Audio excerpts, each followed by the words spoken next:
அவங்க சொன்னாங்க, இந்த மாதிரி வீட்டுல வந்து திடீர்னு சத்தம் கேட்கும், கதவை டமீர்னு அடிக்கிற சத்தங்க. அது வீட்டுல இருக்கிற பாத்திரங்கள் எல்லாம் உருட்டி அப்படியே தட கொண்டு உருட்டி கொண்டு போட்டுறது, இங்க தூக்கி போட்டுறது.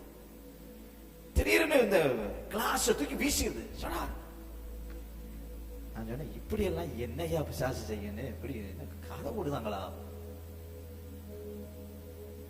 நான் போய் பார்க்க போறேன். கரெக்டா நான் போறேன், இந்த பெரிய வாட்டர் பாட்டில் தூக்கி அடிக்கி. நீங்க நம்புவீங்களா தெரியல, எனக்கு நானும் இதுவரை அந்த மாதிரி கண்ணால பார்த்ததே கிடையாது. இந்த மாதிரி இடத்துக்கு போகும்போது கூட 2 சாட்சிகளே வச்சுக்கணும் பாத்தீங்களா.